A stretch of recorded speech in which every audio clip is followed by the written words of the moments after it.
Halo guys, kembali lagi di Amnesia. Cerita diawali dengan sebuah ambulan yang membawa pasien, yaitu wanita parubaya yang kecelakaan lalu lintas. Jantungnya pun sempat berhenti, dan ia tidak ada keinginan untuk bertahan hidup sama sekali. Buktinya replika dirinya yang menyuruh berhenti dokter yang berusaha menyelamatkan dia. Flashback sebelum kecelakaan, wanita ini bernama Banhani. Ia bekerja sebagai cumi-cumi. Lalu anak kecil gendut mendekati standnya Banhani dan memakan keripik. Nama brandnya yaitu Cumi Bagus. Selang beberapa saat, ibunya anak kecil itu datang dan marah-marah pada Bang Hani. Sambil bilang, "Hai Cumi, kamu kasih apa anakku?" Dan benar saja, muka anak itu tiba-tiba memerah. Di sisi lain, atasan kantor Banhani terlalu pesimis kalau dia akan dipindah tugaskan karena ibu anak gendut itu menggugat perusahaan Cumi Bagus. 지금 뭐 하세요? 그 말 나온 김에 첫째 영어 학원도 그만 보내면 안 될까? 둘째를 피아노 학원을 보내면 안 되냐고?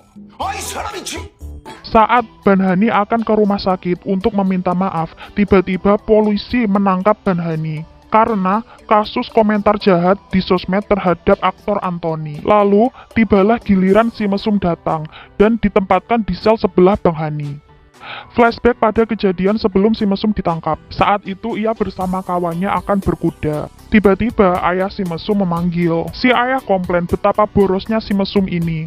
Bolak-balik ke luar negeri, main para layang, berkuda, dan lain-lain. Sehingga ayahnya membuat tantangan untuk si mesum. Kalau dia berhasil menghasilkan 1 juta won dalam seminggu. Tapi kalau gagal, dia harus angkat kaki dari rumah. Si mesum ini adalah Han Yu-hyun, anak dari orang kaya. Saat Han Yu-hyun ke dinas tenaga kerja, ia menunjukkan berbagai macam lisensi, seperti origami, dansa, membuat boneka, mengukir makanan, dan lain-lain. Dan akhirnya, ia mendapat pekerjaan.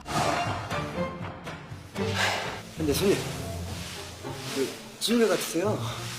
Setelah seminggu, ternyata Han Yu-hyun tidak bisa menghasilkan uang 1 juta won. Ya kali tukang pijet. Akhirnya si ayah mengusir Han Yu-hyun dan melucuti pakaiannya karena pakaian itu termasuk uang ayahnya. Saat ia dikejar-kejar oleh ayahnya, bertepatan dengan polisi patroli.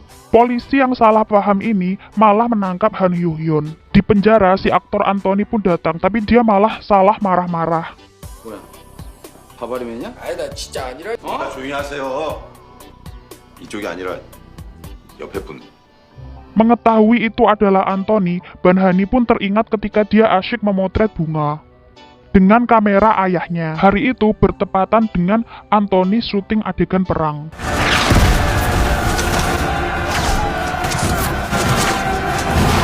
Di tengah-tengah istirahat syuting, tiba-tiba Anthony pengen BAB. Berhubung lokasi syuting adalah kawasan dilindungi, akhirnya dia BAB di semak-semak.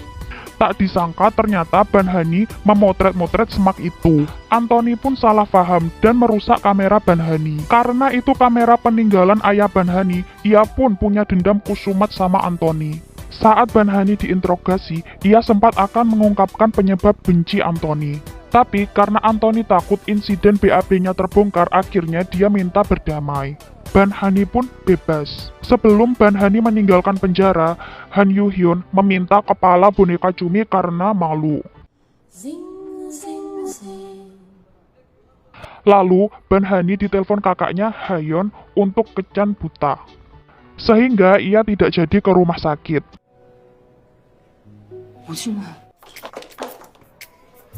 Han Yu-hyun pun diselamatkan saudaranya Ji-eun. Dan diberikan kartu kredit agar Han Yu-hyun bisa makan di restoran. Ternyata Han Yu-hyun berada di tempat yang sama dengan Banhani. Saat kencan buta berlangsung, tiba-tiba si pria izin ke toilet.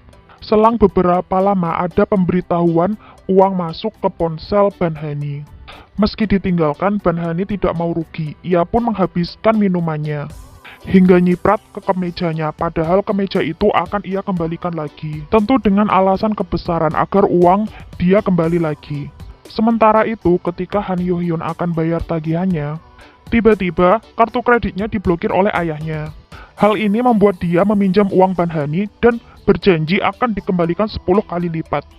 Setelah Banhani membeli camilan di minimarket, ia ternyata bertemu dengan Han Yu-hyun. Karena Banhani kasihan melihat Han Yuyun yang pingin jajan juga, akhirnya dia kasih sedikit camilannya. Tiba-tiba ia dapat telepon dari rekan kerjanya, bahwa insiden cumi bagus telah masuk internet. Ini membuat Banhani berinisiatif lagi ke rumah sakit, meminta maaf pada ibu si anak gendut. Tapi, saat ia akan memberhentikan taksi, tiba-tiba teleponnya jatuh di tengah jalan. Sedangkan di arah lain ada truk yang melintas. Tapi entah kenapa ia tak mau menghindar, ia teringat akan masa-masa SMA. Ketika dia dulu adalah primadona sekolah. Banyak sekali yang naksir padanya termasuk Yang Junsik. Sampai-sampai ia menculik Banhani. Tapi ternyata itu bukan Banhani, tapi temannya yaitu Ji-eun, yang sering disebut dengan bawahannya Banhani. Lalu Banhani asli datang dan menyelamatkan Ji-eun. Kemudian ia memenuhi panggilan tampil di atas gedung sekolahnya. 대답을 해야 되는데요. 학교 안에 바나니 학생이 좋아하는 친구가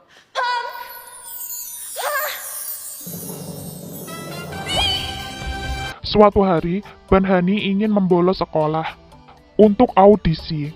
Dan Banhani berpura-pura mengantarkan ke rumah sakit. Akhirnya ia meminta bantuan Yang Junsik agar si Yang Junsik mau meminum susu basi. Sehingga Yang Junsik sakit perut. Saat audisi berlangsung, sebenarnya banyak juri yang kagum pada Banhani. Tapi tiba-tiba saat dibawa pulang, Banhani memutuskan untuk keluar mobil. Tapi ia dikejar oleh ayahnya.